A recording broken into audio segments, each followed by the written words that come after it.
To be continued. To be continued. That should be like a cheer to get it, get this whole episode going. Why would that be a cheer? That shouldn't be a cheer at all. Why? Why would that be anything? There shouldn't be a to No. If anything, B. They should stop giving us to be continued and just give us a 2-hour movie special. Why couldn't they think of that back in the day? I know they always want the additional viewers, but why not give me a movie event? And wouldn't this be kind of like the perfect movie where you just call it John versus Clark? And you advertise it for it being something big. Because think about this. It would be like a movie. You're advertising for this one scene to happen, for it to finally be there, and it's only 5 minutes long. Bro, I don't even think it's 5 minutes, man. But the whole 2 hours is leading up to this moment where then you as the audience are like, hell yeah, this is worth it. Yeah, because we left off last episode, which was Exile, and we got to see how John was granted powers from Jor-El. And now is gonna be whipping his son back into shape. You're coming home with me, son. Well, remember, Clark tried to murder his own father, so now John... No, that was Cal, bro. Oh, that's right. We always keep doing this now. We have to just focus on Cal right now. He is not Clark at this point. Mm-hmm. He does become Clark in this episode, where I'm not even sure if I want him back. We'll talk about that for sure, because, yeah, we're a little okay. We could have maybe did without him. We probably, another 3 months of no Clark may have done some, good. Just make it a year. Make it a year. I'm trying to understand some of the decisions he makes. Because, for me, if a girl is into me, and I feel like I'm alone, I think I'm just going to want to be with that girl. Clark? Dude. No. Clark wants to go the other direction with these things, which is why... I probably should have just had Cal stick around. Cal is Satan. Yeah, and he also, his jokes, his little quips that he makes, they're not very good. And I feel like the first time we got him, when they were at the bar, the first time we were in the red zone, we had some good things. We had some badass moments. We did. I don't like this one. It's and maybe then it's the ring though.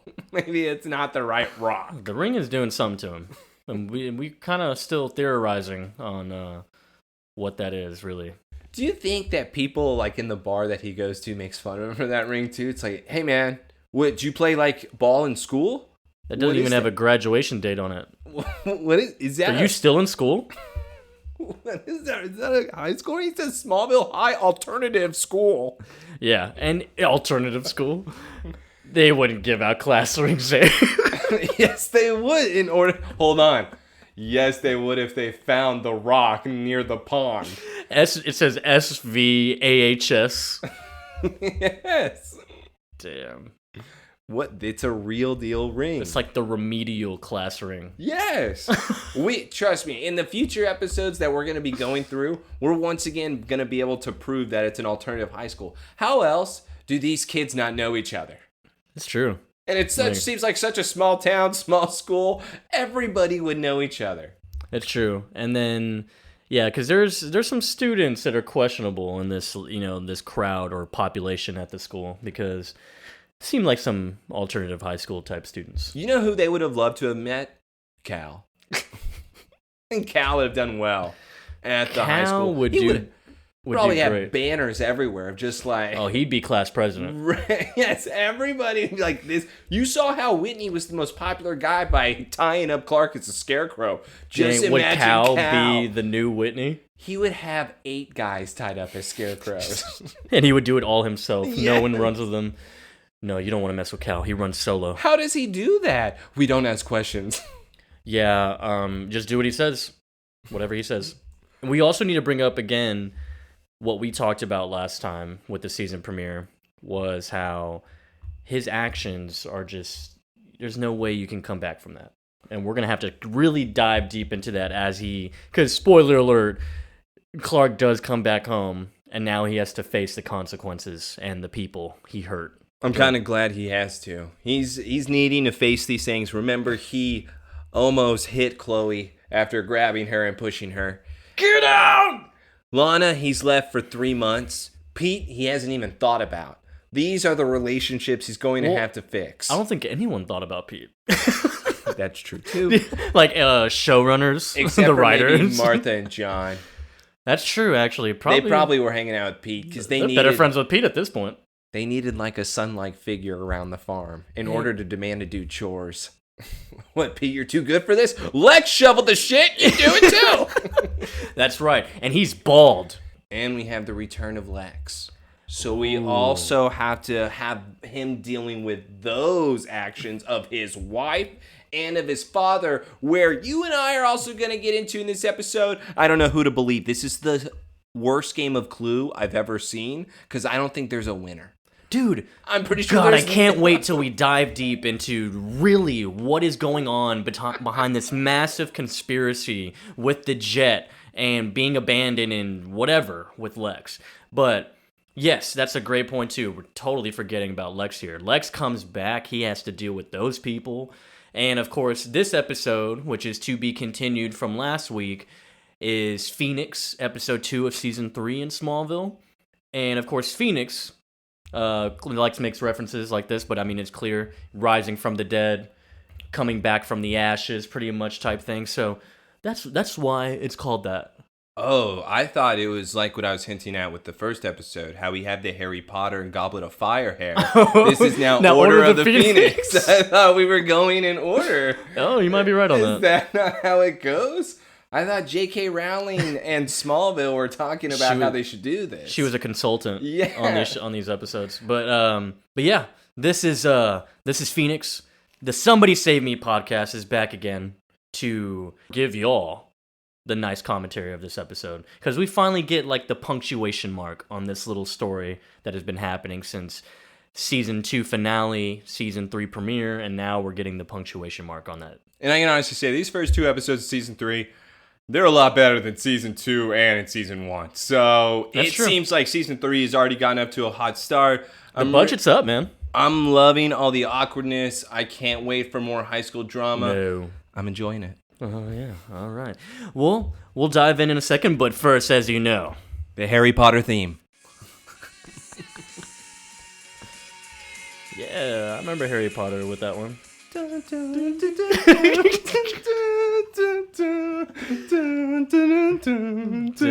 And Warner Brothers, hey, that's above DC, dude. It could work. It all ties in. Same universe. So now, let's get into it, bro.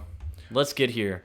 So we have the previous, obviously. Yeah, we have the previously on Smallville. Recap. A little recap, yes. Lex got off the island, and of course, John showed up to Metropolis to get Clark because he's off the red kryptonite, and John has power, so John shoves Clark now at the window. Falling out the window. We're having a gigantic wrestling match between them. And for me, I was kind of hoping it would have gotten a little more dangerous between them. Or maybe, I don't know, John comes with kryptonite? Dude. Because if John has done this before with the red kryptonite, with Pete, wouldn't it work with now him having powers, it making a hell of a lot easier?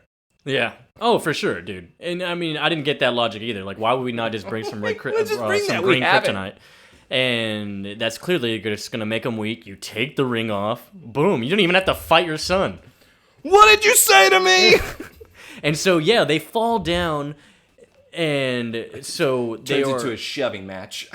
Pretty much. It's like a high school wrestling match right now. It's the JTT pulling it like each other back and forth. Because they're just knocking pillars around. The pillars are actually falling on them. It looks like it kind of hurts in scenes. And also, they are literally shaking the ground as they're slamming each other. Like, you see everything shake and whatnot. But, of course, you have your little moments where they're talking to each other.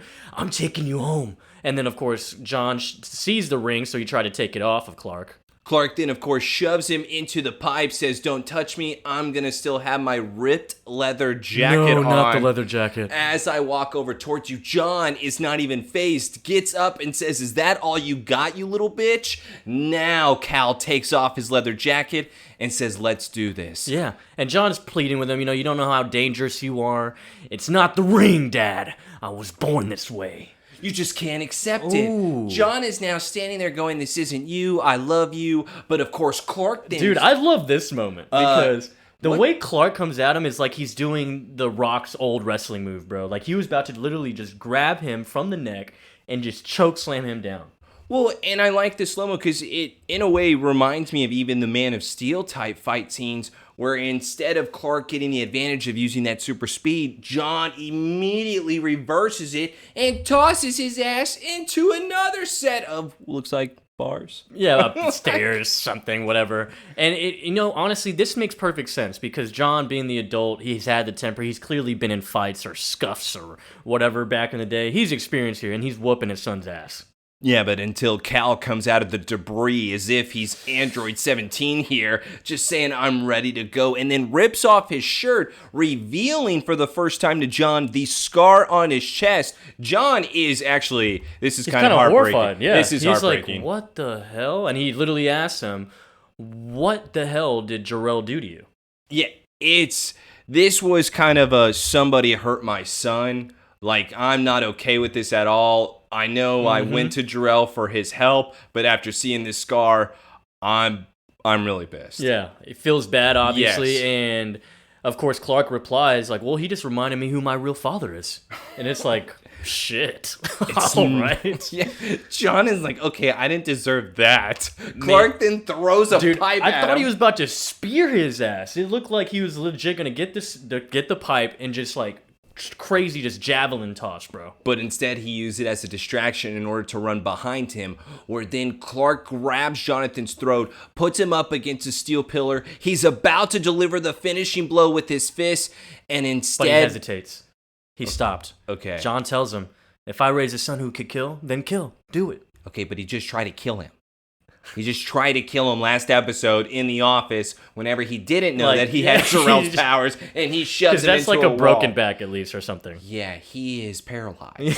So I'm missing this moment because it seems to be a struggle with Clark all of a sudden, where instead of delivering the final blow to John's face, he smashes the ring into the pillar, shattering the red kryptonite, where now the symbol on the chest is now dissipated and is no longer there. The final thing we see is the S. Yep. As it's going away, it makes an S right on the chest. I'm like, ooh, I left that little hint right there.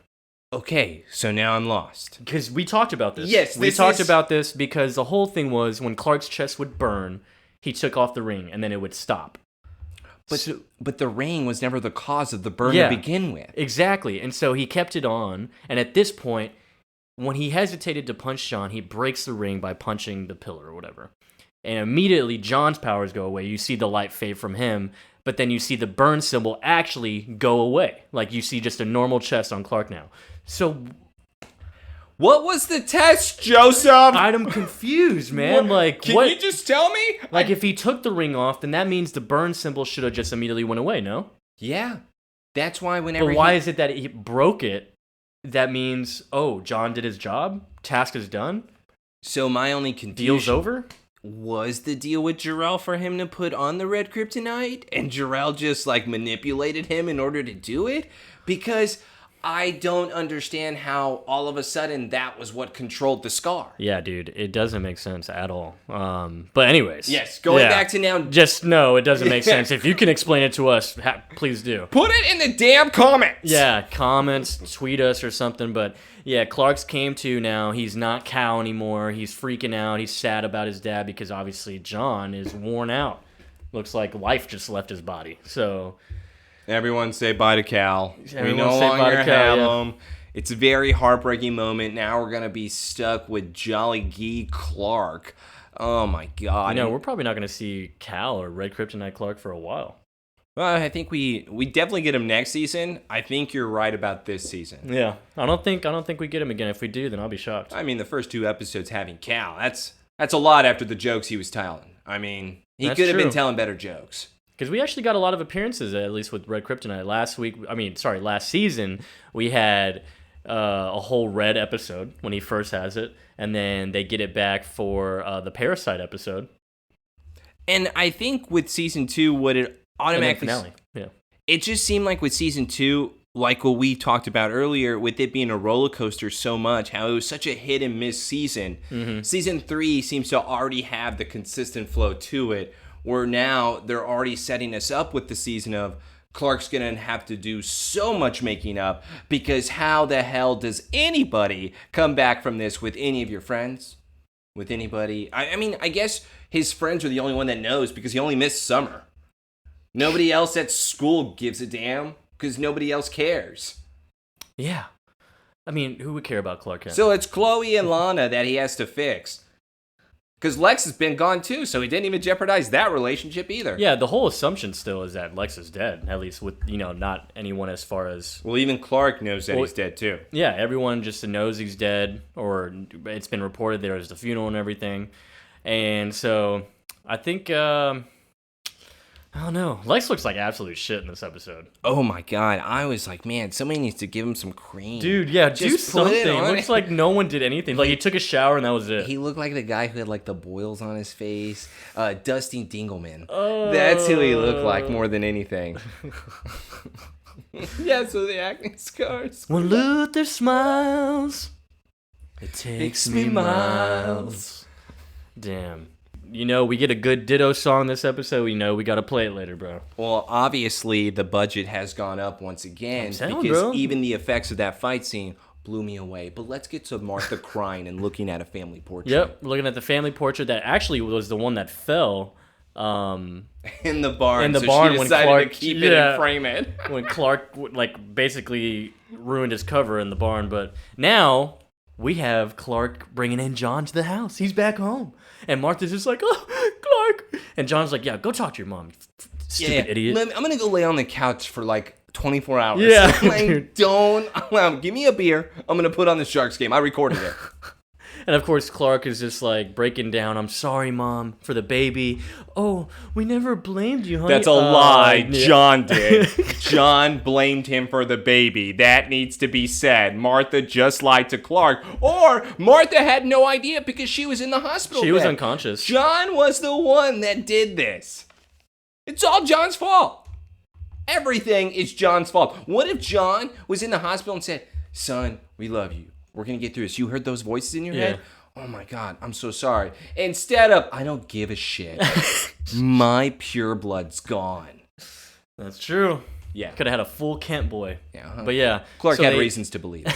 And so they get it interrupted because John lays on the couch and he's just out of it. Whatever Jarrell did to him, I think wore him out, is what Clark says. And of course, Martha's like, Jarrell? What the hell? What'd you go do? The important thing is that Clark's back. Let's forget about that, Martha. So we don't get that revealed still. We don't get the reveal of why or what the whole deal was really. But after that, we cut to the mansion, or sorry, not the mansion, Luthor Corp. Okay. Because we were in the office of Lionel Luthor. Joseph, why is he crying? Is he crying? Yes. That's what I'm so lost within this scene. What is this? There are like tears coming out from Lionel as he's looking out the window that was shattered by John and Clark, as if it was Lex that jumped out the window and that's how he died. I don't understand the sadness here from Lionel at all. This doesn't make sense. I totally didn't realize he's crying. Or is he crying because the vial or the blood was stolen? That has to be it, bro. And that's how devastated this man is. These are the real tears, not for his son, for the blood. That would make perfect sense. It's for the blood, Look at bro. this. Joseph, tears. Dude, Yeah, he's mad. He's mad. Sad, sorry. But yeah, so of course we get the reveal. Lex over here drops the biblical reference. Yeah, Abraham was told to sacrifice his son as a test of faith. So it's like, oh, are we getting nods here that Lionel planned it? We still don't know, right? Yeah, he looks like the villain from Da Vinci Code. And him quoting now the Abraham stuff, he might as well have the whip with the spikes on, start hitting himself in the back with it at this point. Oh my God. That's what he looks like. That's true, yeah. So yeah, and of course Lex is just like, pretty much just hysterical in a sense. He's kind of just, has his dad at gunpoint and is just telling him, he's like, yeah, sorry, your plan was ruined. Yeah, but I'm here, I'm alive. And Lionel actually tries to act happy at first with Lex, thinking that this is going to be an emotional reunion, and instead it's Lex then accusing Lionel of this in this scene of being the one that set him up. Yeah. And that's why with Lex saying, I actually feel like myself more than ever. In reality, he really doesn't. Yeah, no. And then he's like, what the hell did you do with Helen? And of course, Lionel reveals, as we all know, Helen is living comfortably in your mansion. She's alive. So why don't you go ask her? And that's what Lex didn't realize, even though Lewis was telling him the truth on the island. Whether or not Lewis was real, who knows? Yeah. But he was still telling himself that Helen was actually lying. Him now getting this reveal from Lionel now shows him, oh no. So it was definitely like at least the darkest parts of his mind where it's like, oh, maybe she did set me up, Like, I'm thinking of every possible outcome here. And now Lionel is then telling the story that she told of Lex then being the hero on the plane flight. One parachute only. Helen, you take it. Blah, blah, blah. Her saying, no, I'm not going to leave without you. Lex saying, no, just go pull it on 3. You need to get out of here. I love you. This would never be something that Lex does. Yeah, I would see Lex is probably going to say, hey, see you later, Helen. I'm going to take the parachute. Or maybe even try some way where they just hold on to each other and they can still use the one chute. All right, Helen, rock, paper, scissors. And so, yeah, that's of course the story, and we all knew that one because that's what was told. And so Lionel's baiting Lex to really just go check out the real story, go talk to Helen, and of course Lex just... Lionel's wanting to show his dick and saying, you know it's true, Lex. You know I would never harm my own blood. That's the other thing I want to get into. Lex says, I would never murder my own blood. Lionel, you have always played the game as long as you're the one that's not pulling the trigger. Lex can die and it's cool. You have set him up several times in this way in order to accidentally have something happen to him. Now all of a sudden you're like, I would never harm my blood. What do I get out of it? Your sick, twisted game that you won in the end. Yeah. Like, that's what you would get. You would get the championship belt. He You're gets on the off top on this, rope. bro. Yeah, he gets off on this, bro. Yes, exactly. The only thing he is happy about in this scene, oh my God, the game continues. Yes, he's back. I was going to get bored. I had search parties scouring half the world for you, Lex. Of course I'm going to confirm you're dead if I can't find you. What would I have to gain from your death? Looks like you picked the wrong half. I love that. Because it still shows, did he really look? It's true. Because, I mean, you know where the plane was going. You have record of it. So it's like, where are we going to go? Like, check everywhere. But I also hate this, too, because with Lex still holding the gun to Lionel, Lionel's then saying, listen, Helen would have everything to gain in this. She would then become one of the richest women in the world. Isn't Helen a damn good doctor and researcher? Doesn't she? Okay. She ain't the richest woman in the world, though. Is that really that big of a deal? I guess maybe if she's not having to work anymore, that could be the big deal with her. Because otherwise, I feel like she has what? She's probably making $500K a year. She making good money. Yeah. She doesn't need Lex's money, which is why I don't like the Lionel excuse here. I don't believe Helen is still that gold digger. Yeah, and even Lex says, like, Helen never cared about the money. And Lionel's really just trying to... lure him. She did. Oh, but she did, Lex. Ask her what happened to the vial with the blood sample after you returned it to her. Oh, so we're getting spicy now. What's going on? What is that reveal? What the hell? Yeah, what was that, huh? What do you mean? Yeah, because they immediately cut to the next scene in the cave with Clark. And it's like, what was that?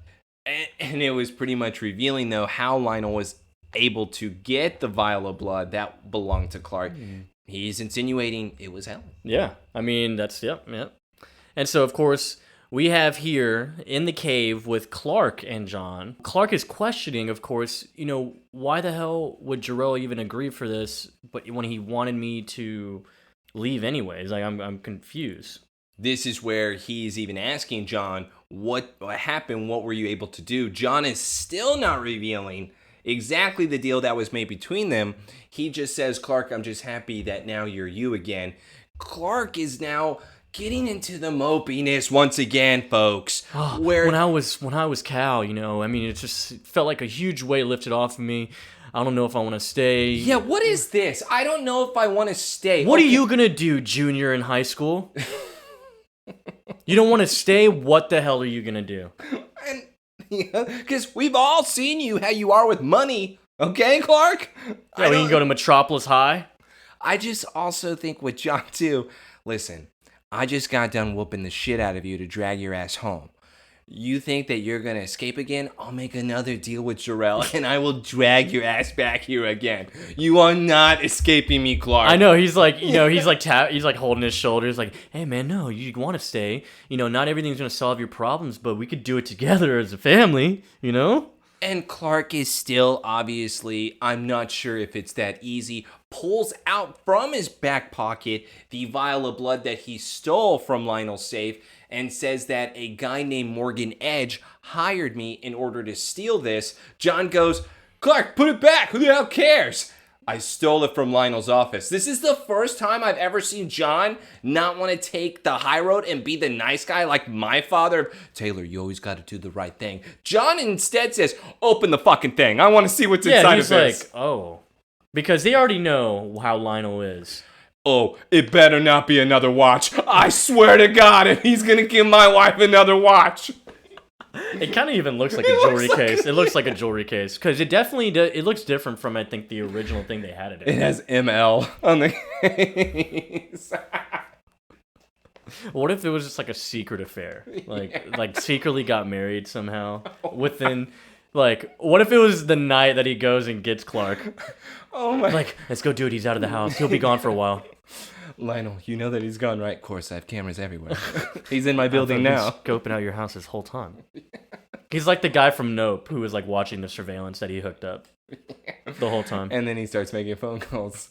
How do you know this? Don't worry about it. But yeah, so John opens it, and of course, it ends up being the blood. Yeah, and it's still not... It's the blood vial. It's still not labeled specifically Clark Kent or whatever type of hint at all. So, but they all know this is Clark's blood, Well, and how do they test it? That's what I actually did. I did like this. This is actually a very cool touch. And so if Clark is like, that's my blood, isn't it? And so John's like, yeah. Well, we got to figure it out. Probably, maybe. So we go and figure it out. He gets kryptonite, puts the vial up against it at the barn, and the blood, what is the blood even? Is it bubbling or is it turning different, like normal blood? I thought it was in a way, it looked kind of like it was evaporating inside of it too. Like obviously it was doing something like boiling it. What happened, it looked like literally normal thick red, dark red blood, but then when the rock is touching it, it looks like it boils but goes to a different form, like almost more thin blood and lighter blood. So what the hell is happening to that blood? Like, what happens to his body then? I'll put it to you this way. He probably shouldn't have kryptonite inside of his body. I don't think that's going to end up to that's crazy because that's directly the blood. You obviously have a whole system protecting that. And it's like, wow. So that's really what's happening to the blood. And then Clark even asks, so why would Lionel even want my blood? John then grabs the vial and then tosses it into the barn wall and says, who gives a shit now? I love that. Because, my God, why didn't we do that sooner? Well, because Helen had it. And remember, he thought that Helen destroyed the vial when he even asked her. He only knew about it being stolen. Well, no, but remember when he said, why would you still have that? Well, that's true. I thought it was in case he would get sick. It's like, oh, that's a cool excuse, I guess. Turns out Helen did not keep that in order to help in case Clark became sick. Instead, she used it to sell it and then became the backstabbing person. She became a backstabber of the Kents, bro. Like she became a different person after the episode she was assaulted. That's all I'm saying. Something. Maybe that's at least that's the villain origin story. Yes. Where something just snapped, a light switch, whether it went up or down, you decide. But something changed after that. I think something happening, and then with the office, and then revealing it was Lex, boom. That snapped it right there, dude. Yes. Because when she came back, it was weird. It was so weird, yes. She's like, I still love you. And now I'm even wondering how she's going to be able to play this off, because we're obviously going to have some Lionel versus Helen. I'm wondering who's going to win. Who's the real champion of chess? They both suck. Yeah, I know. And so, of course, now John is like, stop worrying about this stuff. You need to worry about the people closer to home. And, of course, Clark's high ass is like, damn it. I gotta talk to Chloe and Lana. Oh, no. No. I forgot about them. Oh, no. Do they still live in the same house? It's been 3 months. You never know. Oh, please tell me no. Oh, don't you love this scene, though? Yeah, let's go to now Lionel and Morgan Edge hanging Morgan out. Edge is obviously now an acquaintance. Well, they're old Lionel. college buddies, apparently. They used to always hang out, and they used to always make suicides. Drinks. Yeah. Weird. Suicide drinks. And, of course, he's like, I love how his reaction. He's like, what the hell is this? He's like, suicides, bro. Yeah. Oh, Bro, you don't remember this? Some things never change. Well, actually, some things do change. What? What do you mean? Lionel then pretty much accuses Morgan Edge right now of having a contact that was able to then get inside of Lionel's safe and steal that vial. Right. So Lionel automatically knows that it is Morgan Edge because he was shown bribing Helen for information because he didn't have the vial. So he only been able to bribe her for information, right? It had to have been. And unless Helen had the blood at the time, but it's like... But she sold it to Lionel. Yeah. That's the only... I don't know. Was it a bidding war that she had? Did she turn it into an auction between the two guys, putting them against each other? At this point, I would not put that past Helen. At that point, yeah. But no, I think it was probably the information. Because that's kind of what I thought. It's like, oh, But my other confusion, why would he contact Helen just because she's the daughter-in-law?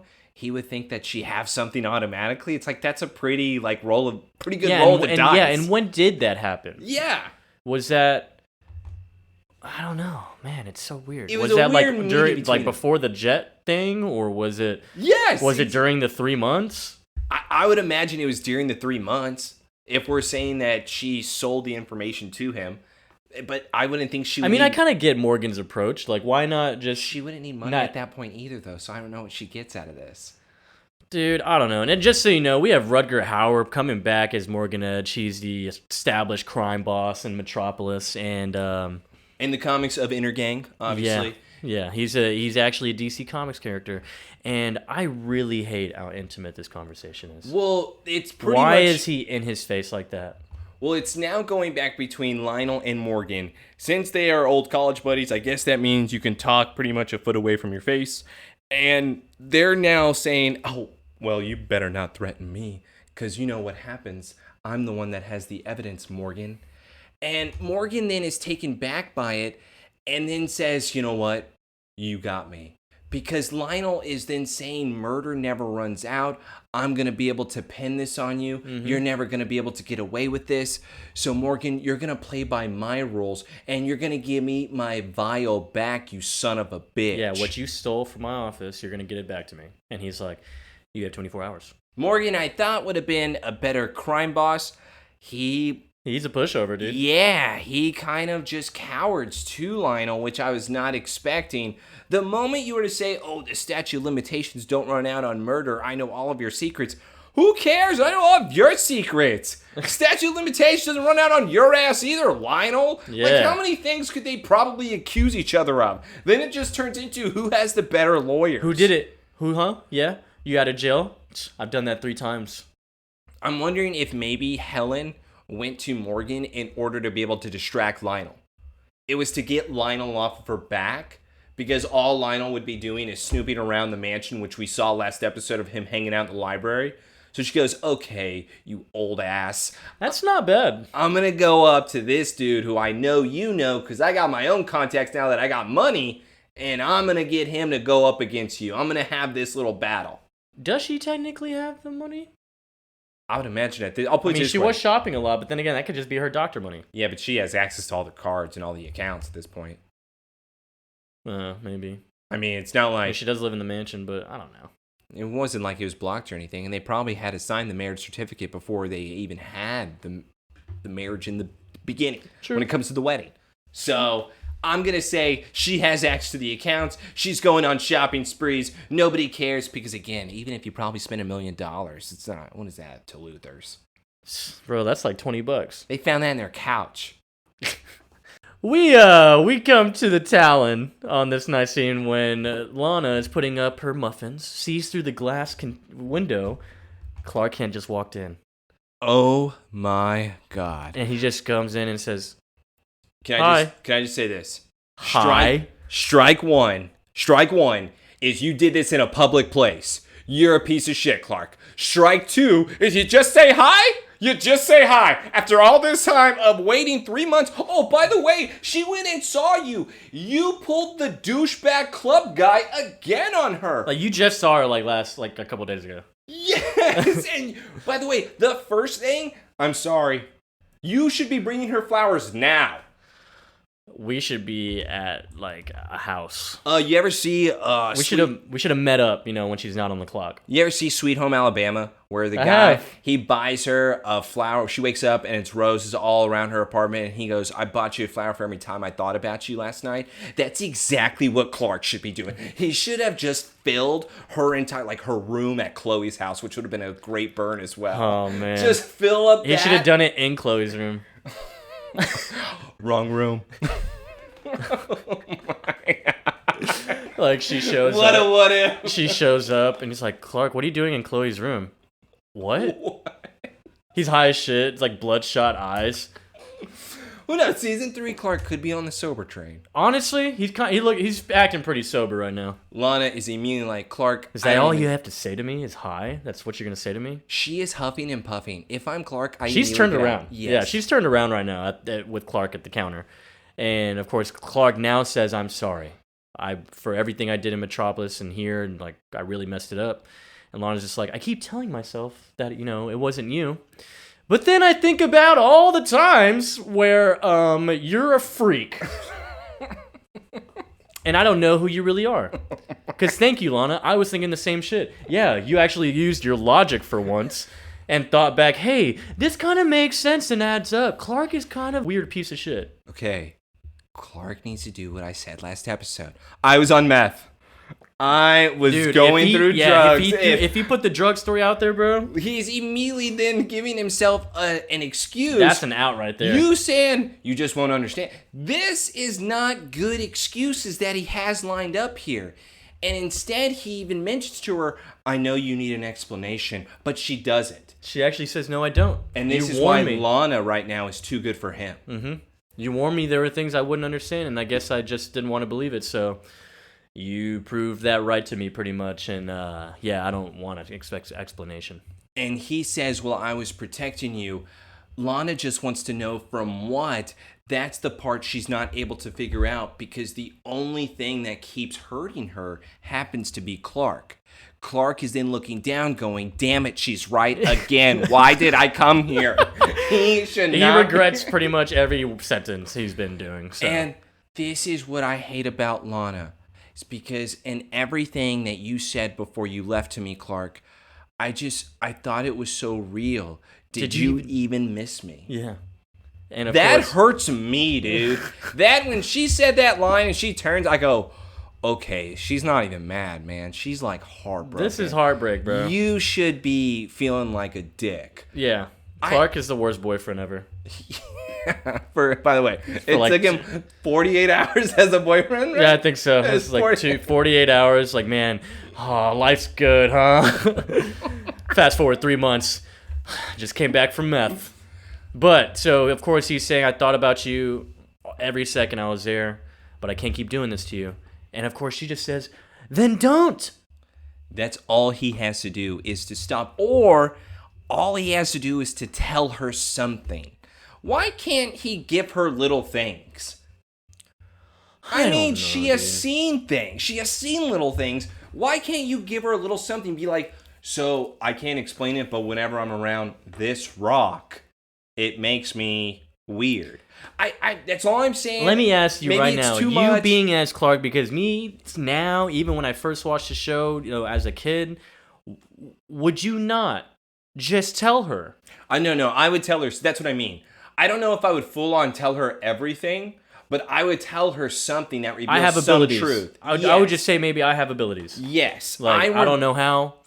I'm revealing a truth. I would reveal some. She is owed a fucking truth, Joseph. She deserves a little bit there. So I'd rather just tell her, hey, I have abilities. So that's probably why I'm acting weird. But he says, Lana, I don't even know what to say. And she's just now completely crushed. And yeah, she's pretty much getting teary-eyed and choking up. And she's like, well, when you decide then, let me know. He now is just looking as she is walking through the back door. And now she is just bawling her eyes out. Because all she wants She's like sick to her stomach type sad right now. All she wants him to do is just to say that he still loves her. And that he wants to still be with her. And she would accept him back in probably 10 seconds or less. Dude, she would get off the clock right now. Yes. I say, hey, cover for me. I'm about to go blow my mans. What? Mm-hmm. No, we're about to go make out under the apple tree. No, we don't do anything. We got to advance it, dude. Okay, being gone for 3 months, there would be some type of advance. But nothing with mouth, only hands. Let's get to the next scene. Cool. Now we have Helen, who actually is dressing normal and back to normal, it seems like. And so she's coming home from a night out. Yeah, and I love this. Lex is just standing there in the corner at the wall, and she has no idea he's behind her. And he's like, home sweet home. And of course, Helen's like, Lex, oh my God, thank God. And of course, you can tell Lex is not buying it, but he's not revealing anything like as far as like. Hold on, this threw me. Did you believe it? Because dude, like I didn't know what to believe. I don't get it because Helen's reaction seems so genuine. Like it's like Lex. By the way, it wasn't a hesitation of oh no, you're back. It was a hesitation of you're alive. Oh my God, I love you. Like oh thank God. Like what? I don't know who to believe in this game of Clue. Lex is like, he seems to be the only one on my side lately. Yeah, I've been thanking him too. So, of course, Helen's like, but the rescue is called off. How? And of course, we've confirmed small fishing boats spotted Lex at the fire on the island. So that's what happened there. And of course, he's like, you know, I'm glad, you know, you still made me to seem to be the hero in this situation. So that was nice. He says it in a way of to throw it in her face like, so you lied. Why did you lie? Yeah. And this is where Helen explains her story, yeah. dude. She's like, I'm so sorry, Lex. I shouldn't have lied to everyone. And still seems genuine. I just couldn't face what really happened up there. And then we go flashback. Helen's awake. She saw the pilot parachuting from the plane by himself. And by the way, her excuse of even saying, I only had a sip of the champagne, you had a whole glass. So if it was something like we must have been drugged or something. Exactly, and hers wavered off quicker because she didn't have as much as Lex. Mm-hmm. I'm also, after you explain the scene, going to ask you what you would have chosen. Okay. Yeah. And so it shows her trying to wake up Lex. He's out of it. The plane is going crazy. No one's obviously piloting it. And she goes, of course, the plane was going down. I panicked to grab the parachute. There was only one. You always think that you're going to be brave in a situation like that. But you know, when it really happens, I'm going to just say, deuces, I hate you. Survival instincts kicked in. You basically just said, yeah, I panicked so much, you didn't matter anymore. It was all about me. Survival of the fittest. That's what Lex then comments to her. Hold on before we get into you really are Luthor now. Before we get into that, Joseph, what would you do? Which story would I choose? No. What would you do if you were Helen in that situation? You gonna do the same, or are you gonna try to wake up somebody that's completely passed out when you see the pilot jump out? You're gonna try to land the plane? I would probably try to pilot the plane. Maybe. Really? Yeah, I would try to pilot the plane. At least keep it in the air. All right. If Lex was in this situation, would he have tried to pilot the plane? You know, I think he would, because I think he genuinely loves Helen, bro. Okay. Because he seems distraught, even just the idea of her betraying him like that. Final question. Do you believe her story? Honestly, I kind of do, because I do. Why admit, oh yeah, I was a piece of shit, I just left you. Yeah, no. She completely we could still lie here. And that seems like it could be a genuine truth right there. She could genuinely have just said, hey, I just woke up and I was just saved and you were gone. I guess I was drugged. Like, she could have made up something that just made her look bad, or just not even make her seem like she was a horrible person in the situation. Mm-hmm. She full goes, yeah, I left. Sorry. but my survival instincts kicked in. And now you see why I lied to everyone, pretty much, you know? Yeah, because then I would look like a dick. Lex then does a little circling around. It's because he says the comment, you are really a Luthor then, huh? With your survival instincts kicked in, blah, blah, blah. You don't believe me. Oh, well, I got told that you took that vial of blood to my father and sold it to him. He's like, if he said he wouldn't leave us alone if I didn't give it to him, he's playing against us, or playing us against each other. Well, we seem to do a good job of that on our own. And of course she's like, well, if you don't want to be married, then I'll get out of your life. This is why I also believe her. She blatantly says, if you want this marriage annulled, okay, and I'll just get out of your life completely. It's not a big deal. Yeah. Sorry, by the way, I just want to let you know, I truly do love you. He's like, what? What? Helen, are you being honest? Lex doesn't even know. Yeah, she's like, for what it's worth, I do actually love you. And she walks out. She walks out, and Lex is left there now thinking, Who God looks like damn shit. it, Dad. My God, he looks so bad. His nose looks disgusting. Yeah, Neosporin this. Dude, that's all I want them to put do. a bandage or something over it, bro. Yeah, you have probably makeup people in your mansion. Not even you. Just do something, man. Come on. And so we get out of there, and we get right back to the Kent Farm foreclosure auction because we had the Smallville movers coming in. Oh, sorry, we got the truck coming because Clark's driving it, but he sees a car parked at the barn. And remember, they are having to sell the barn because, according to Sojourn, it is because the insurance company is not able to cover them for all of their accidents. That's true. Yeah, John. I also thought this was Lex in the car. As Clark is pulling up with the movie man, I thought this was Lex in the black car. Well, he wouldn't stay in the car, though. He may, if he was, crippled and looking ugly like that. That's true. But it's Morgan Edge. Yes. Morgan Edge is in there, and of course, that obviously shows he knows who Clark is, found him somehow. And that's what Clark even asked. He goes, how'd you even find me? Okay, obviously, Clark, he's keeping tabs on you if he even knew where you lived in Metropolis. He's gonna do his research. The guy knows. Hey, did you miss Cal? Because he's about to make an appearance. Clark then sees Morgan Edge calling on his phone. Yeah, because he's going to call the cops. Clark then starts screaming at him. I don't think you heard me, man. Grabs the car door, rips it off, grabs Morgan Edge, lifts him out of the car. The driver gets out, points the gun at Clark's head as he has Morgan pinned, thinking that's going to do something. Morgan tells his guy, lower the gun, it's okay. And now, take your sorry ass back to Metropolis. I don't ever want to see you here again. Don't come back. And he has that smirk. He has the cow look on right now. Almost. So I'm sorry. Yeah. Okay. Were we wearing the ring the whole time in those 3 months? Was that really Cal, or was this a little bit of Clark? But you kind of see it here. He's definitely keeping up the facade here. Yeah, but he's even scared a little bit. But soon as they drive away, the act's over, and he's like, shit. He's thinking about, damn it, he found me. What's going to happen now? See, I actually thought of it more of, I thought a little bit of Cal did slip out, and he was scared that that's what he was becoming. Oh. And that's, it was easy for him to make that switch. I kind of like that. And I actually like that a lot. And that's why he was just bothered by it more than anything, because it was easy for Clark to immediately make that reaction as if he knew that was going to be able to work. But once again, he's never dealt with the crime lord like Morgan Edge in order for somebody that actually has. Because what Clark doesn't get, and you would think that he would, especially Cal, Lionel is never going to stop whenever he finds something. He'll just keep doing it until he's dead, even if somebody threatens him. Yeah.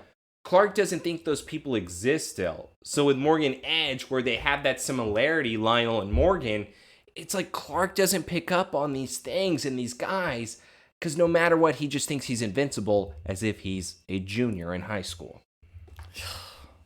16-year-old dude. Dude, 16-year-old punk ass. Take your sorry ass back to Metropolis, bitch. And I can honestly say I'm glad John was able to whoop some ass. It just wasn't enough. It really wasn't, bro. Yeah, and that's why I hate that he was the one that was pinned. I really wish he would have grabbed that kryptonite rock. Really showed him what was up. Give me the belt, Yeah, because it's not going to Martha. make John weak, so... Exactly. Wouldn't have done anything. Oh, let's get to Smallville High. Yeah, baby. There we go to the torch. We got 9 years of the torch. Oh my god. And now we have Clark walking in and Chloe's just like, kind of far from your new hood, huh, Clark? She's already cracking jokes, man. It's like we're back to normal. Yes, she is now talking about how she is then... Why are you even here? Why are you wanting to talk to me? The last time that we actually had a conversation, you threw me out of your apartment and manhandled me, grabbed me by my arms. I have bruises, by the way. Dude. Thanks a lot. And I love her comment here because Clark says, hey, I just wanted to come by and say thank you. And she's like, oh, it's one of those days. You know, usually it's like either you come in here for an apology or to throw an accusation. So, and Clark even goes... You know, you still stood by me. You knew where I was the whole time and didn't tell anyone. He is complimenting her for being a good friend. Yeah, and even she says, like, yeah, well, that's what good friends are for, Clark. So, and it just shows, yeah, she's never going to go and turn on this guy, man. She loves him too much. Joseph, let's talk about this. All Chloe really needed to say was, yeah, you threatened to kill me. So, obviously, I wasn't going to go and tell anybody where you were, because you said if I did, then something horrible would happen. Yeah, you said you'd run away even further, so, but yeah, no, it's because we're good friends. And so, of course, have you talked to Lana? And, of course, he's like, yeah. And Chloe is now, yes, being such a great friend when it comes... yeah, she's doing a lot better right now. See, she is now turning a new corner here. I hope I hate her more this Nope, season. with season But no, we 3... did talk about this. We even talked about it with the brothers. She does get better. She gets better. No. I already knew she would be better. No, you did. I've already established that Chloe is going to get better from me because she is my girl and she knows that eventually Clark is just going to be that farm guy who's just going to be like John. We don't want that in our lives. So with Chloe, she is now telling Clark, which I love, not only have you talked to Lana and Clark just saying, no, it's not going to work. You've been Lana lusting for like 2 years. Yeah, and that's all you're going to do? You guys have finally gotten together, and you're now just going to give up this easy. Like, I'm so confused. Clark, you've been throwing it in my face with you and Lana, and now all of a sudden, no? Yeah, and it's like, you're basically calling him a little bitch, you know, in a way. Like, hey, grow up. Do it again. And now Chloe realizes, though, because he is not going to be wanting Lana back... Oh. You're not going to stay, are you? Clark, why? Dude. You can't just keep running away. We all do things we regret. Where would he go? You should probably face your demons and stop being a bitch. How about that? Yep, and really, Be a man, Clark! Yeah, it's like, my God, it's funny hearing it from Chloe over here, and she's just telling a 16-year-old child, hey, why don't you just grow up? You know, it would have been great if that Chloe then told Clark, you know what, you're no better than my mother. Oh, dude, you want to talk about a burn? Something that would send some heat? It's like, imagine being like my mom. Oh my God. And I hate her. And look what she did. You want to do that? Hey, you want an emotional reunion between two BFFs? This is nice. This is a nice moment. Dude, it's his bro, man. Oh my God. Clark is moving, putting stuff in the truck, and of course Lex shows up to the farm, and Clark's just like in disbelief. Lex? Oh my God. 3 months on a deserted island? And it's totally worth seeing the expression on your face right now, Clark. Kiss me. Dude, this is kind of too close. But no, they hug it out, man. They're really happy to see each other. He's like, oh, Lex, thought you were dead.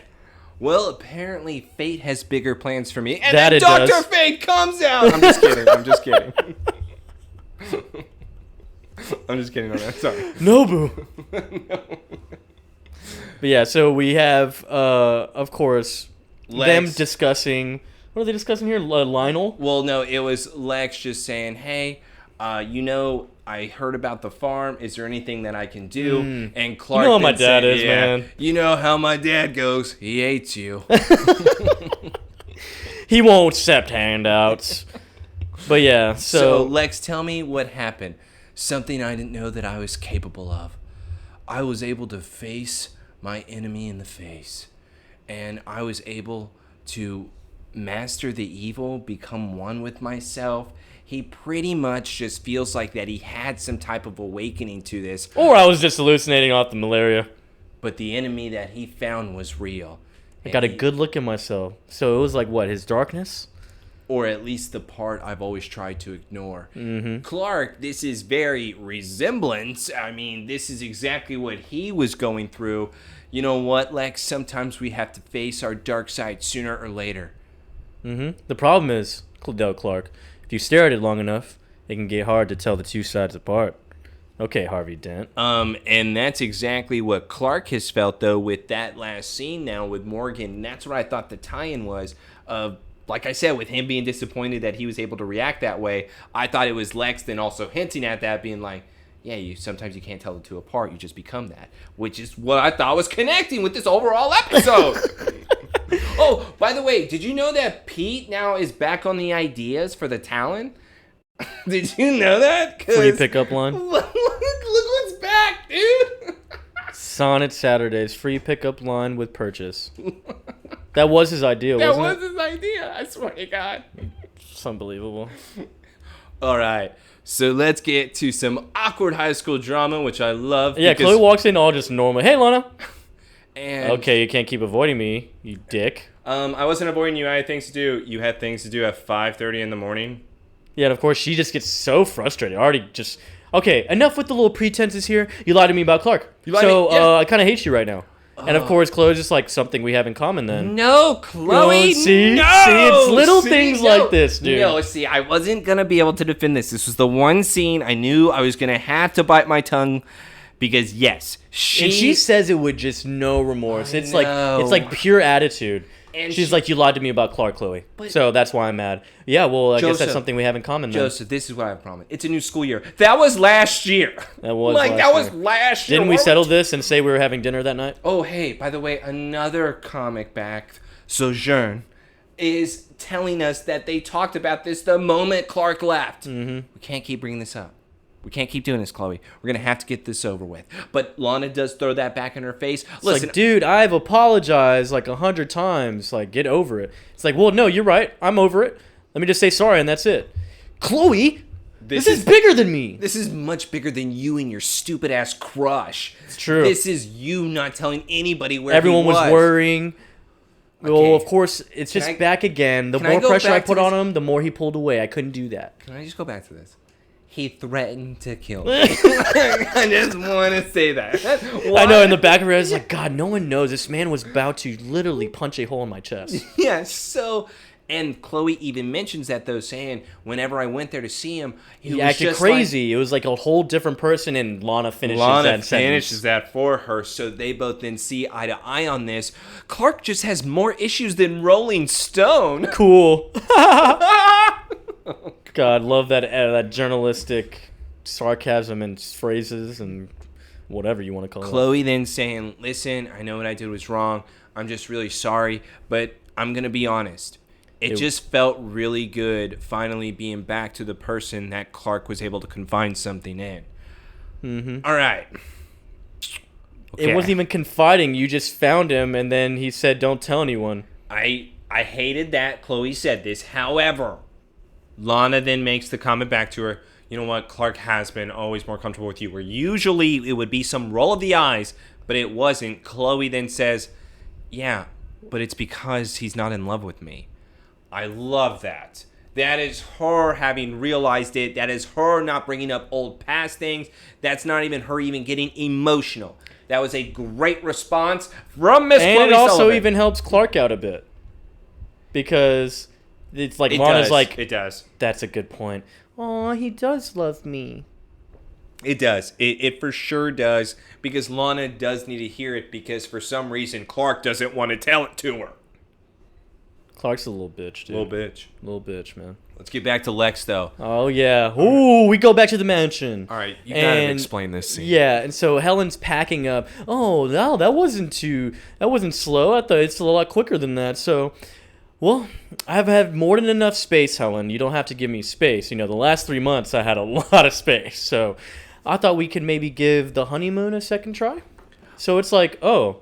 Okay. Okay. Wait, what? What? Even Helen catches on like, Lex, I mean, like, because it's clearly like, I'm obviously all about this, but it's like, you don't let things go, Lex, and I know you. Okay. And that's true, because I am not convinced with Lex here. Joseph, if you just had a plane crash and you were going on a honeymoon and that's when it occurred, Right. would you then say, I want to go on another vacation on another plane ride?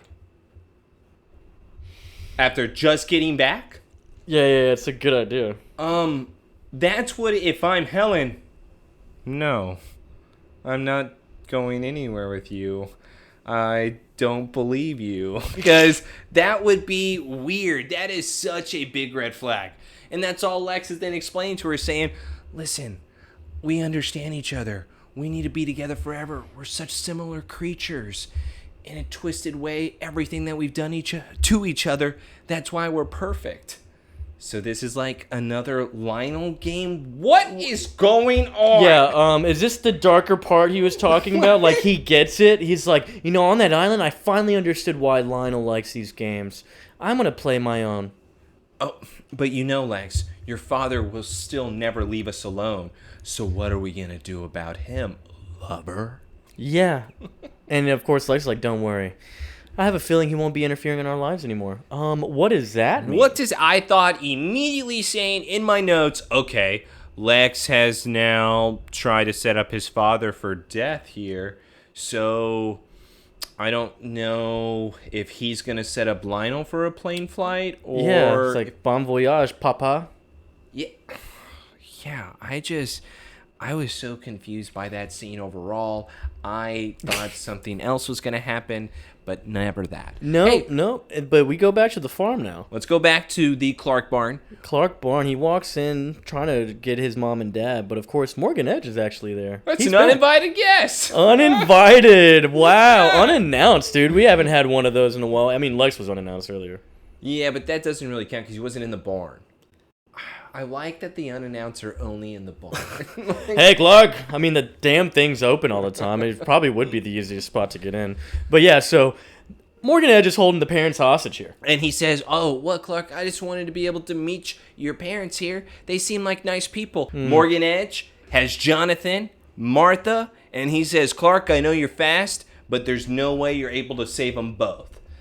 But if we've seen how fast Clark is, I was gonna put that in my notes, and he would definitely be fast enough. I'm pretty sure. Remember, but then again, I will say the gun, they literally have it to the throat. Like, I don't think he's that quick. You know what I mean? Like, oh, hey, but what happens if you have laser vision where you can then just burn somebody's hand and then punch somebody?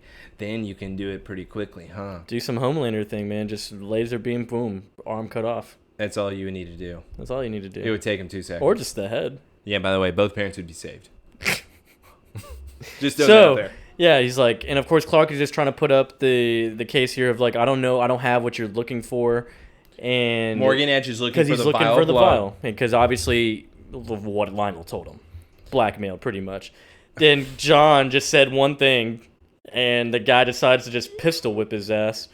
And he's looking at everyone's like, fine. Well, let me go get you. But of course, the vial's gone. So what does Clark do? Clark decides to be the biggest idiot I've ever seen in my entire life. Yes. Because let's also say this. Morgan doesn't know what's in the vial or the package or what Clark stole from the safe. Yeah, he doesn't know what Lionel wanted. You know, what the hell the vial was. And so him seeing Clark pulls out a meteor rock. Actually, sorry, he pulls out a mason jar a little bit. Before he pulls out a mason jar, has it lined up. He's like, "We're gonna go catch fireflies." I completely forgot. This is what he wanted. This is what I found in his office. Fireflies. Let me tell you about Smallville's fireflies. When you shake them, they light up. So he pulls out the mason jar, and immediately I forgot he did this. So I'm like, what the hell is he about to do? And so he pulls out a lead case. And I was like, okay, I'm still confused. I was so confused. I go, what is he doing right now? What is happening right now? And of course, he opens it. Duh, it's the meteor. It's a green meteor rock, so kryptonite. And then Clark is like rolling up his sleeves, and he's like prepping to grab it. oh, but we can stand up and still grab the rock right Boom. now? I was gonna, yes. I thought we topple over. Let's make sure that we put that in the notes, everybody, that Clark is able to lift up this rock. He's making direct contact. Yeah, he's struggling a little bit, but he's lifting it up and he's able to hold it. And not for a only good is he solid. doing that and still standing up, he's cutting his arm. He's slitting his arm. And of course, Morgan Edge is literally looking at him like, what is happening? Morgan, here? like, what the Morgan hell? legit, like, is looking at Clark like, what? And he's just seeing him pour blood into the mason jar out of his arm. And it's like, dude, why are you doing this? Is this what Lionel wanted? I don't know if he wants that. And of course, Clark finally topples over. So obviously, I mean, it hurts him. But damn, where is this endurance? It's so selective. That doesn't seem sterile. Not at all. That's the giant. He's just like. And of course, Morgan he grabs the jar, and he looks at Clark, and he's like, what the hell is this? He's like, this better be what he's looking for. Yeah, and Clark's like, that's what he wants. All right. That's what he wants. He's like, okay. Kind of gross. All right, let's He's go. He's like sniffing it. Oh, God. What's so cool about this blood? It's not like any blood I've tasted before. But yeah, that's such a funny scene to me because Hey, you know, Morgan Edge's reaction is truly just so hilarious. You know what's great is showing a bad guy your weakness. Yeah, you like doing that too in order for somebody to then use that as an advantage, because why wouldn't they, Joseph? It was already a huge deal with that little vial of blood, dude. And that was just getting tossed around everywhere. And now Clark is willingly giving up his blood, did it himself, and said, this is more than actually what he had, so here you go. By the way, He doubled it. he filled up like a fourth of the jar. Man's bleeding out, bro. No wonder he passed out. That wasn't even from the green. It wasn't even from the kryptonite. It's just because he's bleeding out so much. Yeah, he really needs to. He pulled a Hannah Baker. He pulled a Hannah Baker right in front of Morgan Edge, dude. Oh my god! Oh my god! Oh my god! No one needs to watch that scene. Do not look up that scene. I hope you know the reference, but we'll just say 13 Reasons Why, man. No, do not watch that. Clark gave him his 13 reasons, dude. Yeah, he did, because now, let's keep in mind as well, Morgan now has left in order to go and he's going to go give it to Lionel, yeah. The goons are still there with the parents. So, with the goons being there with the parents and Clark doing this, Clark didn't really do anything. Like, now he knows that he gets it from the source, Clark, and he knows that it's you. Yeah, dude, the fact that he already knows you from Metropolis, like, and he found out your name, your family, like, dude, I would have been very worried whenever he pulled up the first time at the farm. Yeah, and I like what I said. Instead of just doing the whole grabbing the car door and threatening that way, Joseph, you cut off the driver's arm, leg, ear, some body part, and then you say, you don't ever come back to my farm again. You do something. Bro, I'm snapping hands, fingers. Yes. Breaking someone's legs. Yes, let's pull a Denzel Washington in Man on Fire. I'm going to cut your fingers off uno by uno. That is what I want from Cal. Oh, dude, yeah, we need that. And so now we go to the port, which, fun fact. Can you explain it? Yeah, there's a seaport here, but as you know, we are in Kansas. Kansas is a landlocked state, so there are technically no ports. Have you seen their pond, though? Yo, that's a massive pond. You need a whole pier type look to it. So yeah, the closest thing you're getting is Missouri, man, as far as a port, dude. Like, what the hell? But yeah, Morgan gets there, and he's like, Lionel arrives, yeah, and Morgan hands him the package saying, here's the brown bag special you ordered. Yeah, like, what the hell? It's like, it's like, well, interesting presentation there, Morgan. What is this jar? He's like, it's what you're looking for. He's like, that's it. All right. So Lionel then Would Lionel think that he had the vial and he just poured it in there? Yeah, I don't know what Lionel would think, because how would he make this, Lionel? Because you not even believing that he knows the source at this point is a little dumb. Yeah, because he doesn't even mention source. He just knows that I stole. This is what I stole, And how did it end up in the jar? And he's thinking like, yeah, how's it in the jar? It's like, what, you don't trust me? It's like, no, I don't think I do. And of course, Lionel even mentions that I'm not going to be trustworthy with you because trust is never really our forte. But also, Joseph, like what we talked about, Clark gave him more. So what did Lionel realize? Hey, this is more than you're looking what at it like, had. So what is this? What'd you do? You cut it with somebody else's blood? You sell it on the street? Yeah, I don't know. So now we have Lionel going to test the blood. So I guess he's tested it before? With the window rolled down, we then have a character. This looks like a doctor, a scientist, something like that. That is testing the blood, just like a little lab kit, like in the car. I thought this was like an interpretation of Marcy. Oh. Mercy. Mercy? I thought it was Marcy. Marcy. Or Mercer. No, I think it was Marcy. At least in the Justice League cartoon, I thought like Lex's right-hand woman scientist type lady? Yeah. That's exactly who I thought this was kind of hinting at of a setup for it. Because she seems like a woman who is all business, not only able to test the blood, have some type of machine that's so advanced, but she looks like that she's able to whoop some ass, like Lady Deathstrike in X2. This is the exact person, I feel. So I think we'll save the name for now because apparently this is a DC Comics character that is revealed later on. I was going to say, she comes back, too. Yeah, she comes back, so we don't get her name, but she tests the blood and says it's an identical match to Lionel. And Lionel's like, hell yeah, dope. All right, so it is the blood. Yeah. Thanks, Morgan. See you later. And then, of course, Morgan's just like, I would think the blood is liquid gold then. He's like, well, I can't imagine what the source would be to you.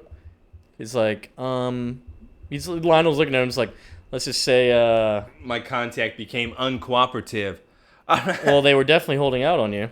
And so Morgan actually taps on the window before Lionel heads out. Because Lionel's still not wanting to even ask him, how did you get the blood in the mason Lionel jar? would ask too, dude. What is this from Lionel? I don't know. And so he rolls it down. He's like, what? He's like, what if I were to tell you that this sample I stole, or sorry, this is not even the sample I stole, that I got this straight from the source. And Lionel is so rock hard right now. Oh my God. He has the craziest grin and smirk. And also, what was that? All right, so we get away from the pier. And we go back to the barn. And we have the two goons still. Yes. And they have them tied up, everyone. Now they're paying attention to Clark here. Because Clark decided to show them his weakness, so now they're grabbing that kryptonite rock. Put the whole rock on his chest. But did you see what it did? It first glowed green on his chest. And then it went a whole red phase body reaction across his chest. What the hell was that? Probably because they're showing his body go into like a normal mode? Yeah, it's like, it's just showing that. You know what I'm saying? It's like All Might when he shrinks? Yeah, exactly. It's the exact same type of concept here. And don't you love how easy John just gets out of his chair? Because he couldn't have done that earlier, which probably... Well, he had a gun to his throat. Yeah, but he would have been able to do it while Clark was cutting his arm and everybody was distracted by that because there's no way in hell anybody was looking at anything else as this kid is doing that. Well, since they are both distracted too, though, right now, the goons. Yeah. So he found an opportunity to try to distract them. Hey, Joseph. I'm probably going to, when, Morgan leaves and talks to his goon saying, stay here, I'm then going to smash the chair and then just kick the rock away. Yeah. Because if I kick the rock away from Clark... Y'all are donezo. Then Clark wins. But instead, I'm now going to smash my chair where then the goons just whoop my ass. Yeah. Dude, he smashes the chair, gets up, and immediately gets, kicked, bro. And it's like, all right. He immediately did nothing there. Martha's then screaming, oh my God, John. One of the goons then gets the phone call from Morgan. There's no other goon I hate more than that guy with that tattoo stupid face? Tattoo on his face. Dude, Tattoo Face is great. He's from last episode, and he's obviously Morgan Edge's one of his right-hand men, and it's like, dude, he sucks. So they get a call, obviously, from Morgan, and so they put Clark up in the moving van. All right. Yeah, we put him in the moving van, but they had strapped a meteor rock to him, so he's not going to move. And so they're going to go take him, obviously, to Lionel because Morgan says he has the source. And I thought that Chloe had perfect timing. You know who has better timing? Miss Lana Lang. Yeah. Lana Lang shows up pretty much unannounced, too, And whenever she decides to come up inside of her nice new purple Jeep that we've never seen, maroon Jeep that we've never seen before, she notices guys in suits carrying guns and tattoos on faces. So her response to this is to go up to one of them and says, hey, have you guys seen the Kents? Yeah, she's under the assumption they're probably the movers. Did Lana get into Clark's stash? What is she doing right She's been dabbling a bit. She's going through heartbreak, dude. The guy had a gun that He's like looking at her like, oh yeah, I know where they are. Come with me. He's like, what is going on? And of course they go in there, he's like, move it, get inside. And of course she's like now a hostage. Good job, Lana. And of course this guy is like, and Martha's like, leave her out of this. And Lana pulls out her crouching tiger hidden dragon moves, dude. She does the shoulder plex, elbow. Yeah, she's like she's smashing on toes, hitting elbows to noses. Bald guy then runs after Lana in order to catch her, but Martha decides to also contribute because Jonathan is worthless. The women are taking care of it all. Yeah, I don't know what he's doing. Oh, I'm hurt. I can't do this, guys. Good job, ladies. You guys keep going. Yeah.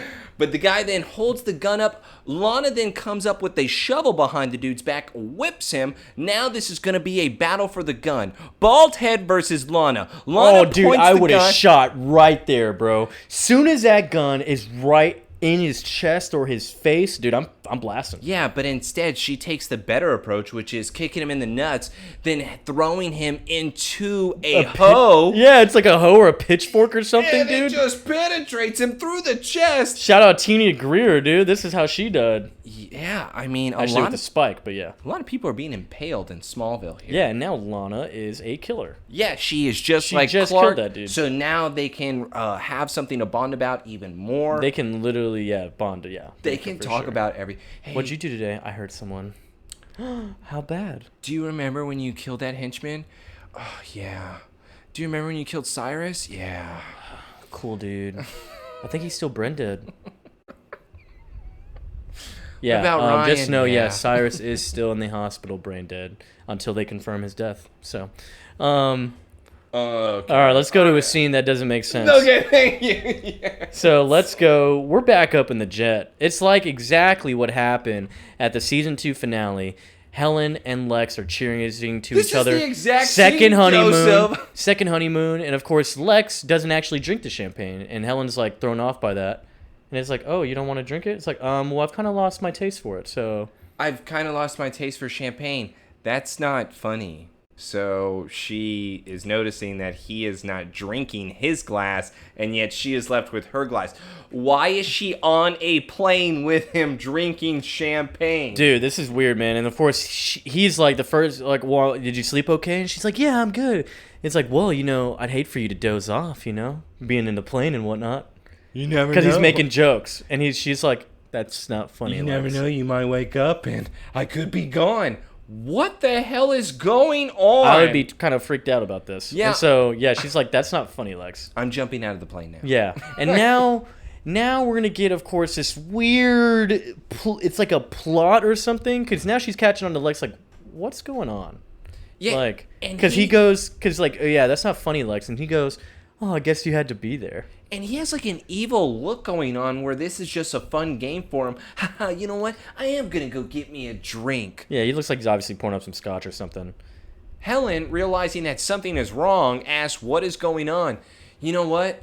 I failed to realize that no rational person would have came back to me after giving you the blood. And I told you that too, by the way. Yeah. Because remember, with the episode that she does find out, it was like they separated. And then she comes back an hour before the wedding and says, I'm ready to do this. That was so weird from the start. No way, dude. Even Lex is now, you're an idiot. I don't believe you. And she goes, I did it because I love you. And he's still not about it. I mean, about that excuse, He really isn't. He's still not buying into it. You still think I tried to kill you? Lex is still not wanting to answer the question. Helen is asking him, why can't you see what's right in front of your eyes? It was your father's plane. He was always threatened by me or you or whatever. You know what? I've thought about this. Mm-hmm. And you know what I found out? That you're exactly right. It has been right in front of my eyes. But you know what? If my father wanted me dead, I would be dead because he's a Luthor. And he wouldn't have failed. What the hell, Lex? Okay, really? I think your father has failed. No? I mean, if he really wanted him dead, he'd make it happen, bro. I don't know. I think I'm with Helen here because she even says your delusions. It must be the malaria still. He's like, no, but I think I have a pretty clear picture of things now.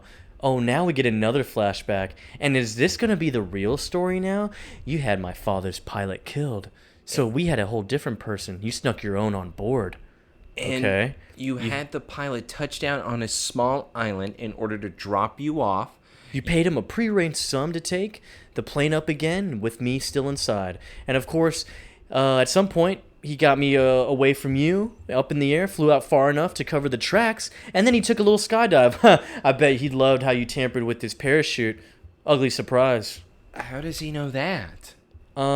What? He's making up shit. Like, why would he know that? That's my other, like, where did that come from? Yeah, and he's just like, believe me, I prefer the hero's tale that you told, but I think that makes more sense to me. So you are high off the malaria What still. could have made sense too is that the pilot dove off the plane in the middle of a storm in the ocean or wherever they were over. So I don't know if Lex is onto something with the story at that part. Know, at the very it's like, yeah, and it's like, but that's not giving you enough credit, is it? And she's like, Lex, you're scaring me.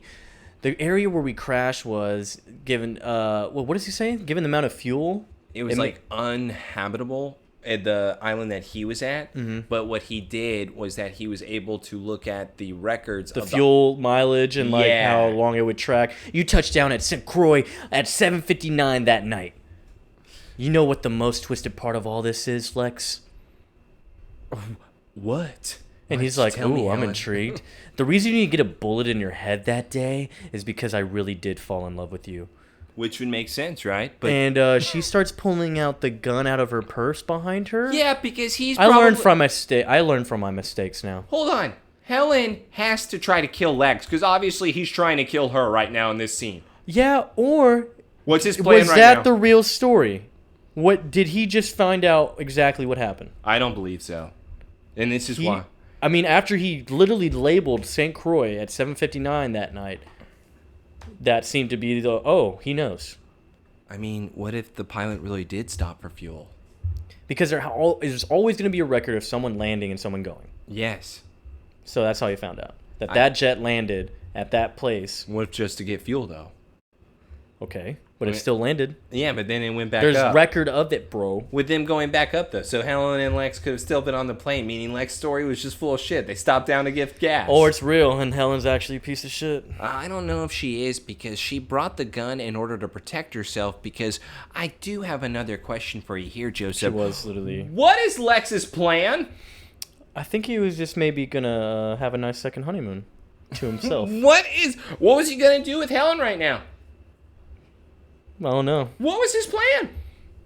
Hopefully she drank the champagne. Did he talk to the kids about this? And of course... Yeah. And look... He hoped that she drank the champagne after telling her, hope you enjoy champagne. Yeah. What a poker face, And Lex. look, it's all just but confirmed now. When she points the gun at him, it's like, wow, yep. She's crying. She's crying. She actually loves him. And bullshit. She would have pulled the trigger right here. Nah, he said, dude. She "Go loves ahead." him. No, She'd say, go ahead and shoot me. I can cheat backing death. up. She loves this man. In fact, I'll do it again because I've risen from the ashes, baby. Oh, yeah, we're the Phoenix. Yeah. And now we're going to fight over the gun. It goes off. It kills the pilot. This is the dumbest shot I've ever seen.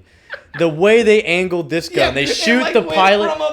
What? You see the bullet They curved the coming? bullet. They curved the bullet. It was a wanted It's a velocity shot. thing. Velocity. They're high up in the air. So they shoot the door, and it somehow hit the pilot and killed him. He's already pale, like he's been dead for hours. Did you see that?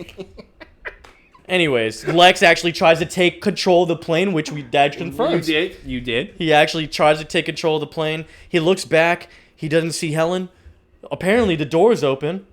We actually don't even see her jump out. Yeah, but she's gone. She must have grabbed the parachute, though, and then jumped out. Because obviously, why would she just jump out? And you want to know what's crazy? That's the last time we see Helen Bryce. Oh, my God. Okay. She's pulling a Henry Smalls right now. What if her and Henry right now are together? Okay, that's stupid. Why? She would not even play around with Henry, bro. What's Henry got to give her? She's going to have to start a new life. With Henry Smalls. Listen, have you met Henry Smalls' wife? I'd be wanting to get away from her. I don't know. Would Helen be any better? Yes. She'd get in that marriage and start crying like her, too. I'm actually kind of upset that this is the very last thing that we see of Helen. Yeah, we don't even confirm if that was a suicide. Because what if it was? I don't think it was. But what if? What was it? I feel so guilty of trying to murder you and everything. I just can't No, live it's a with matter it. of like, oh, this guy's gonna kill me. What? No, she would have grabbed I'd the rather parachute. kill myself if he's. I don't want to be. Who knows what Lex is gonna do to me? She so grabbed the parachute and she jumped out. Because at that point, dude, you go past a point of no return. You're pulling out the gun. You just try to kill them, and so now it's obviously apparent that Lex is actually trying to kill you. Yeah, and I'm still wanting to know what he was planning on doing up there in the plane. At least Lex got to kill someone. He killed the pilot. That's true, and once again, he was not fazed by that, even though they're going to have to tell the pilot's family everything that occurred, and they're going to ask questions. What would happen? How do they explain that? They don't. Instead, they just give their family like $5 million. Why are guns going off in the plane? Again? What? My husband was a good man. Let's go back to the dock. That doesn't make any sense then. Yeah, we go back to the dock. It's all nice and wet. It's like we're going to Gotham or something. I would have loved that. That would have been better. Clark is still in the back of the truck. He's starting kicking around boxes. How is he able to move around so freely right now? Yeah, with the kryptonite. Because he has the kryptonite taped to his chest. He's cutting things off and moving around, kicking things. And of course, it's the moving van. Yeah. And he's being delivered right to Lionel. And he just grabs a rock and throws it. Doesn't he go through seizures whenever it comes to kryptonite? Yeah. What? And of course, Lionel is just so happy. He's like, "Oh, Morgan, I hate mysteries. I hate surprises. What do you get me, man? Like, I can't wait to see what you have." I know you're such a jokester. I know. And then, so yeah, he's like, "All right, man, well, enjoy. Go have fun." It's like, this had better be worth it, Morgan. And so they go up there. And of course, conveniently, there's some type of gas or propane tank, paint cleaner in the truck. Clark heats it up. Boom! Huge explosion. Happens right in front of Lionel. Jesus, blew him back. Yeah, Lionel and Morgan Edge would have been dead in that scene. And instead, Lionel is then lifted up by his bodyguard and just taken away, saying, "We got to get out of here. We got to get out of here." Morgan standing by his car saying, "I don't know what happened. This wasn't planned." Goons do not agree. Both goons from both sides start firing at each other. Tattoo face. Morgan Edge's goons are gone, bro. They've been shot. But yeah, Lionel thinks he's been set up. Morgan's like, "You set me up. You'll pay for this. You set me up." And so he's out of there, but then one of Lionel's guards shoots Morgan, and he falls off the pier. Obviously, he is Or the not dock. dead because it looks like that he only shot him in the arm. Yeah. So I'm expecting a return from Mr. Morgan we Edge. better get a return. It would have been great, though, if, like, Morgan Edge somehow, like, made a line that was like, "You know what, Lionel? You're right. Do you know who I am? I'm Morgan Edge. M.E. me." Oh, That would have been great. That'd be great. And then, of course, Lionel's getting out of there. Where's Morgan? Where's that son of a bitch? And I thought this was Morgan crawling up from the No. dock, and instead, it happens to be Clark Kent. Coming out the water, climbing himself back up, because he obviously blew up the truck and probably just dove out. So he could just... Because he didn't run away. Why wouldn't we run away at that point? I don't know. Instead, we're going to hide. Why do we need to hide when we can run away and nobody can see me because I'm fast? Yeah, because they just drove off. You're telling me they're not looking back trying to see anyone there. Yeah. Anyways, yeah. Clark's super long goblet of fire hair. All They just wet. wanted to put them all wet. Mm-hmm. And we go back to the mansion, and Lex is just like, long day. Oh, just another Tuesday here at And the Lionel's mansion. already here, and it's just casual. Like, he didn't have just a nice day himself. No, instead, Joseph, you need to be more disturbed with Lionel sitting there saying, "Well done, son. Well done." What the hell is going on now? See, that's why I still believe Helen over fucking Lionel. What is he doing? I just don't get it. I don't get it either. I don't think we'll ever know confirmed like what that story was. I love the Machiavellian approach you did, Lex. You know, but come on, Lex. Don't you think? Do you think I'd neglect to put surveillance in my planes? I know what happened. So And he just smiles and chuckles. He's like, wait. Wouldn't he have surveillance of the incident that occurred because Helen said that it was your father's if anything, this is plane? what it's going to show. It's going to confirm your point that it was him. He removed the surveillance or just neglected to have it that day. Yes, it would then show that it was Or maybe Lionel. he's saying that he put surveillance in it now because of what happened with Lex. So it's still up in the air, but I like what we're getting at though. Right. I like because it's a lot of what if there, and don't you just love him? Oh, poor Helen. Should we be sending a search party for her? Not necessary, Dad. If Helen wanted to be found, she would be found. But Helen's too good for that because she is, and we're never going to see her again. That's how good she is. You know what? I'm surprised, Lex, that you would be falling in love with Helen. But you know what? Don't be too hard on yourself. Love is a tricky thing. You know the sick thing, Dad? Of all people, I knew you'd understand. I am, once again, lost. I do, Lex, of course. Survival is what matters. I know that now. Yeah, this is weird. If I was anybody else's son, I would have died on that island. But it was because of all of the life, sick, twisted lessons you've taught me growing up is what kept me strong to survive. What the hell is going on? If I can keep my pride in check, I know there's more to learn from you. What? I was hoping your offer still stands to run Luthor Corp together. What? And Lionel is purely shocked. I'm shocked. So that's what also makes it weird, because like if he really did plan it, then this was his objective, no? But he's too genuinely shocked, bro. Hold on. But he could be genuinely shocked because his plan finally worked, where he broke his son enough to not trust anybody else except for him. Yeah. I mean, that's just all I'm thinking with it, because I don't understand the agreement. I don't understand how Lex all of a sudden says, my father is a good guy, I want to go into business with him. I keep hoping there is some alternative motive. I put in the notes, there better be, otherwise I'm going to be crushed. Yeah, it's weird. It's such a weird thing. And of course, like I said, I've learned to trust my instincts. Lionel thinks it's a hasty decision, like don't do this if you don't want to, or whatever. You're not thinking right, maybe. And of course, he's like, wow, okay. Shakes his hand. I get to be in business with my son. Yeah, and he puts his other hand on his, like, it's like, wow, good to have you back. Lex and him. He says, good to have you back, son. Like, this seems like a weirdly weird, genuine loving moment between the Luthors. Oh my and god. And Lex, oh my god, creepingly, oh my god, reaches in for the hug, and he fully embraces him. Closes his eyes too, bro. What was that? I'm disgusted. I'm disturbed. What the hell were they doing? I don't like them. I don't like that. The heads on the shoulders. Looking out if it was some type of... You might as well start patting his back like, there you go, son, baba. Yeah, do you need a burp? Like, what is this? If I see this crap all season, I'm going to be pissed at Lex. What if it panned out and it looked like he obviously reached in for the hug, but then it panned out and you see that his legs are like wrapped around Lionel's waist, like he's holding him? Like... That's disgusting. That's really gross. Why would you ever want, or even just like one leg, just wrap like when he closed his eyes, that's when he like put his legs around him, like he's just basically holding him like a baby. And then he puts like in his, I missed you. Dad. Let's get back to the Kent house. We're got to the Kent house, and looks like they're unpacking or trying to pack up everything. And of course, John's like, man, it's gonna feel weird not to have our home. Home's not a place, Dad. It's the people. Well, Dad, I decided to do the right thing here, and you know what? I called the people that I stole the money, and I turned myself in. So so this is what happened. Watch. So where did he hide the money? What money? I thought he blew it all. He did blow it all because we noticed that Cal didn't understand Did he math. just call and say, "Hey, I'm the masked man that was terrorizing Metropolis the past 3 months. This is where I hid the money. Okay, bye." Hold on. When Clark says he turned himself in, does he mean that he said, I'm Clark Kent and I did this?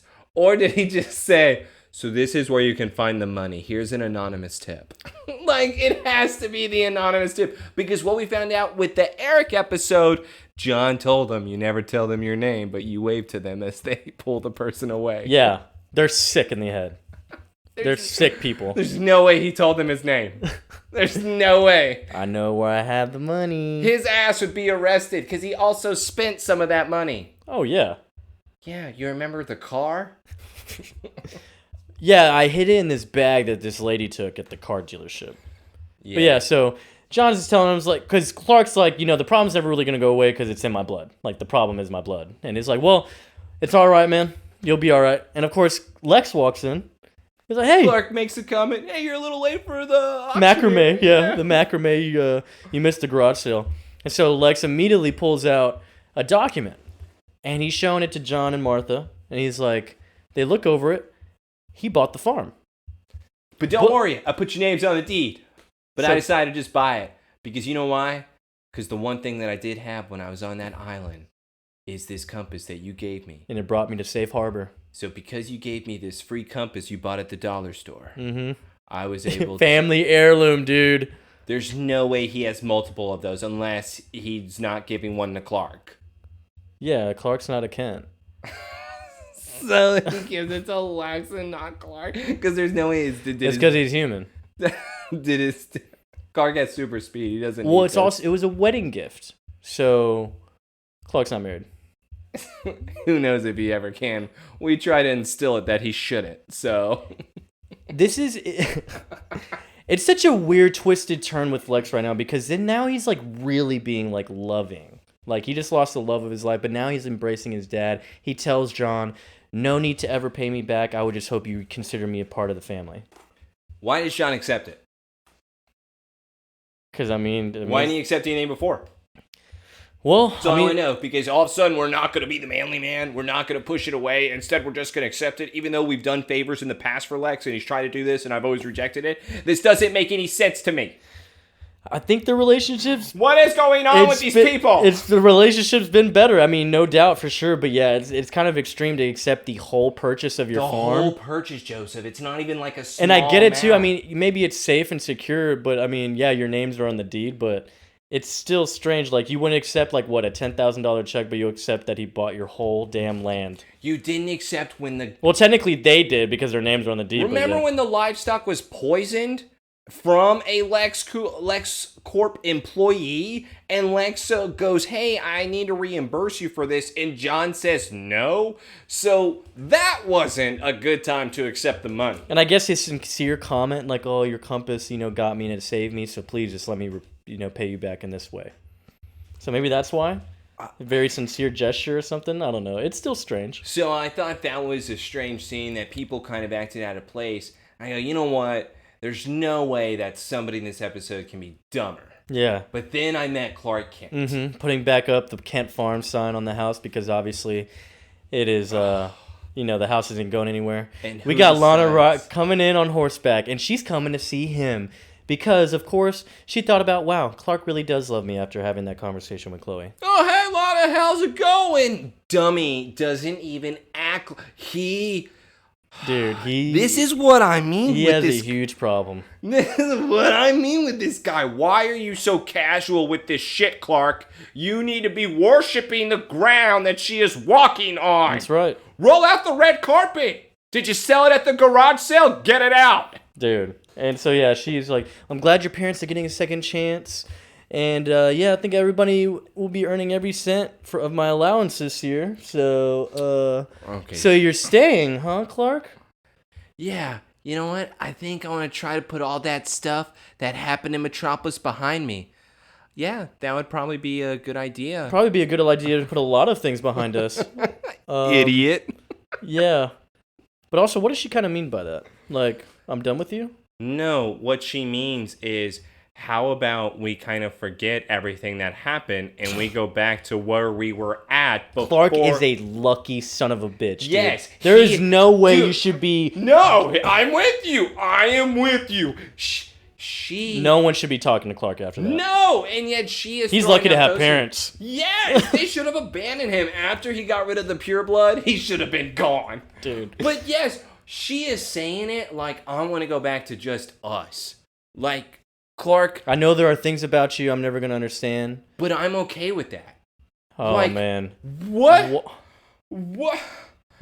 Like, Here we go with the holding hands thing again. She grabs his hand. You don't need to protect me anymore. I want to know everything about you.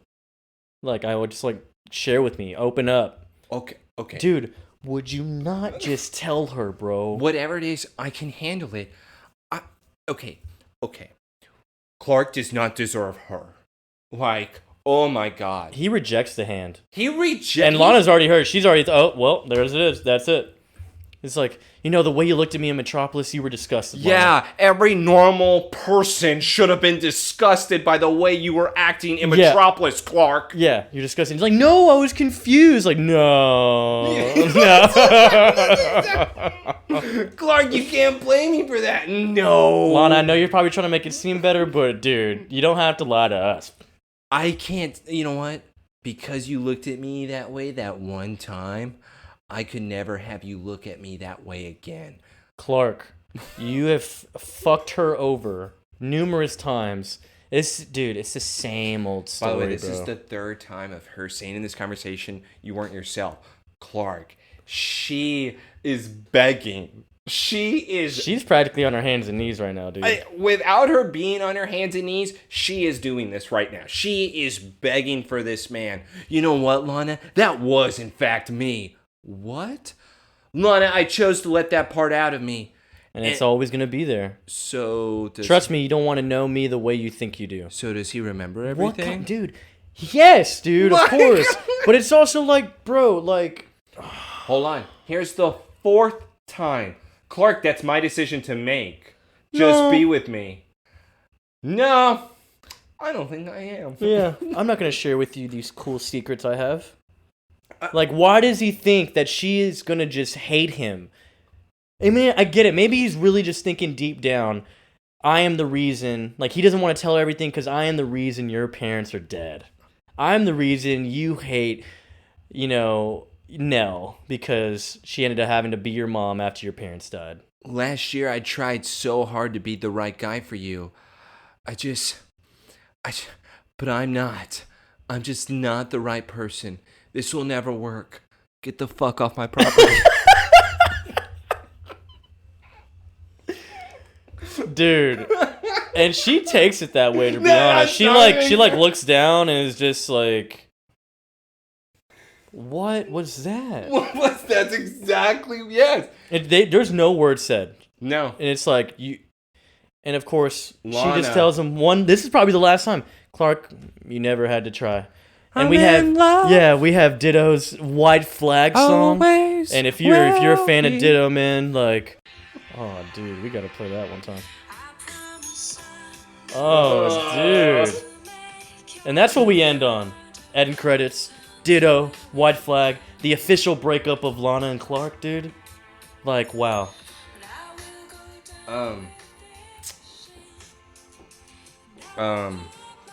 sorry, I'm just gonna let it play still.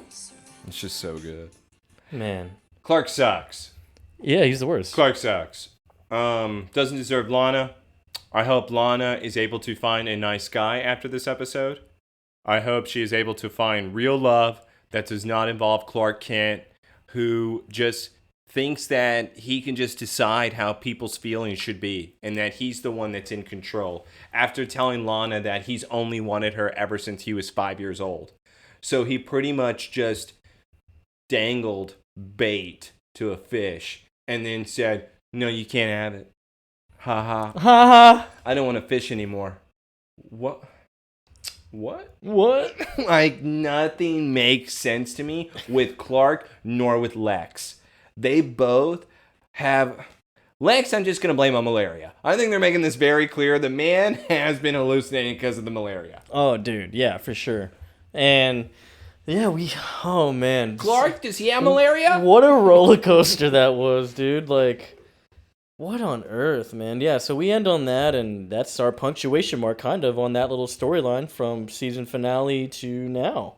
We had a whole, like, a 3-episode storyline, almost.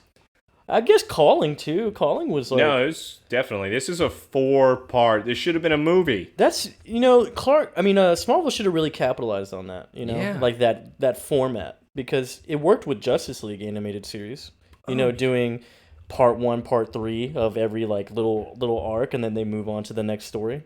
Man, that would have been great if they did do it that way. And if they made it like Justice League Unlimited, oh yeah. Oh, bro, it would be really good. And I would not mind, 23 episodes a season if you just keep doing that. That's true. And then you know how many stories you can make?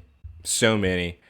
And I think that's the only reason why the Justice League Unlimited didn't work out after the multiple seasons. Because it wasn't the part 2 or 3 thing. Well, there was some, but... And they also kept showing characters that nobody cared for. Yeah, I mean, at the time, you're a kid, you're looking at Question, you're like, who the fuck is this guy? Who's this guy? Why does he not have a face? Why do I care about him and Huntress? What's going on? Huntress? Who's that?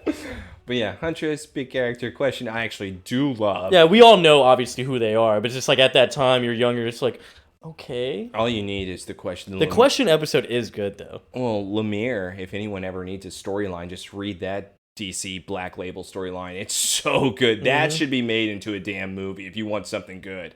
That is good. Sorry, off topic. Clark sucks. Yeah. Well, yeah. Clark showed that he's gonna start sucking. I think he's gonna, because we're gonna get ready for next week, and that's Extinction. And so yes, thank you again for listening to us this week. We didn't really have much fun fact. Hopefully, Morgan Edge, we see him again. He better be showing up again. I don't think we have any confirmation that this is the last appearance. We know Helen is gone, which is so stupid. We can't even get any type of slight confirmation where she went. But She's yeah. probably on an island forever. And just... Island girl! Island girl! Damn. He was the island boy, and he made her the island girl. They really were a match made in heaven. Lex was right all along. Match made in island. Okay, we're going to have to end it now.